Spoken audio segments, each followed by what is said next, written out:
Wild കാർഡിന്റെ അനാലിസിസുമായിട്ടാണ് വന്നിരിക്കുന്നത്. രണ്ടുപേര് പോയി, അതുകൊണ്ട് അവരുടെ കാര്യം പറയുന്നില്ല. രണ്ടുപേരുടെയും ഗെയിമിനോട് എനിക്ക് പേഴ്സണലി താല്പര്യം ഉണ്ടായിരുന്നു. അവർ രണ്ടുപേര് തിരിച്ചു വന്നാലും നമുക്ക് അവരെ കുറിച്ച് തീർച്ചയായിട്ടും പറയാം. ഇപ്പൊ ആസ് ഓഫ് നൗ ബാക്കിയുള്ള വൈൽഡ് കാർഡുകളുടെ കാര്യമാണ് പറയാൻ പോകുന്നത്. അതില് അഭിഷേക് ശ്രീകുമാർ ഒഴികെയുള്ള ബാക്കി 3 പേരും, സീക്രട്ട് ഏജന്റ് സായി, നന്ദന, ജയദീപ്, 3 പേരുടെയും ഗെയിം ഒരു രീതിയിലും ഈ 2-3 ആഴ്ച ഇംപ്രസ് ചെയ്യിപ്പിച്ചിട്ടേ ഇല്ല. സായിൽ നിന്ന് തന്നെ തുടങ്ങാം. ഒഴുക്കിനെതിരെ നീങ്ങണോ അതോ ഒഴുക്കിനനുസരിച്ച് നീങ്ങണോ എന്ന് ഓർത്ത് ഇപ്പോഴും കടലിന്റെ തീരത്ത് ആലോചിച്ച് നിൽക്കുകയാണ് സായി. കൊടുങ്കാറ്റും മറ്റേ പേമാരിയും ഒക്കെ വന്ന് ഏതേലും ഒരു ദിവസം പുള്ളിയെ കൊണ്ടുപോകും. അത് ഏത് ദിവസമാണെന്നുള്ളത് മാത്രം ഒന്ന് അറിഞ്ഞാൽ മതി. അന്ന് സായി മനസ്സിലാകും പുള്ളി വേസ്റ്റ് ആക്കിയ ഓപ്പർച്യൂണിറ്റിയുടെ വില എന്തായിരുന്നു എന്ന.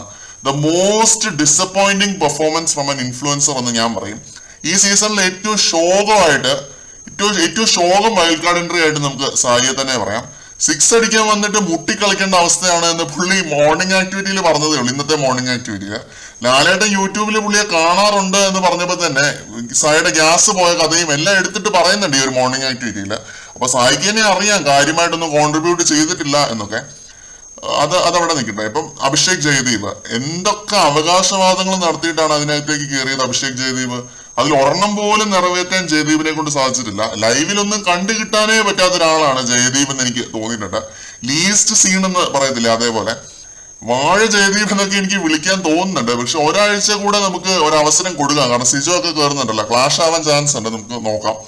നന്ദന ക്യൂട്ട്നെസ് വാരി വിതറി അനിയത്തിക്കുട്ടിയെ പോലെ ആ വഴി ഓടി നടക്കാൻ മാത്രം കൊള്ളാം. ജാസ്മിനെയൊക്കെ അടിച്ച് ഭിത്തിയെ കയറ്റുമെന്ന് പറഞ്ഞു വന്ന ആളാണ്.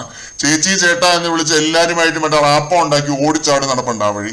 പ്രത്യേകിച്ച് ഒരു കാര്യമില്ല. അഭിഷേക് ശ്രീകുമാർ പുള്ളി മാത്രമാണ് ഇതിലൊരു ഭേദപ്പെട്ട ഒരു വൈൽഡ് കാർഡായിട്ട് തോന്നുന്നത്. പുള്ളിയും ഗ്യാസ് പോയ അവസ്ഥയിലൊക്കെ തന്നെയാണ് ഏറെക്കുറെ, ഞാൻ സമ്മതിച്ചു തരുന്നു. പക്ഷെ കയറി വരും എന്നൊരു പ്രതീക്ഷ എനിക്കുണ്ട്. എല്ലാവരും പുള്ളിയെ സ്നേഹിച്ച് കൊല്ലുന്നതിന്റെ ഭാഗമായിട്ട് അഭിഷേകിന് ആ ഒരു ടോക്സിസിറ്റി വാരി വിതറാൻ പറ്റുന്നില്ല. അതാണ് ഇങ്ങനെ പതറി നിൽക്കുന്നത്. അത് ഈ ഒരു മോർണിംഗ് ആക്ടിവിറ്റിയിൽ പുള്ളി രസകരമായിട്ട് എടുത്ത് പറയുന്നുമുണ്ട്.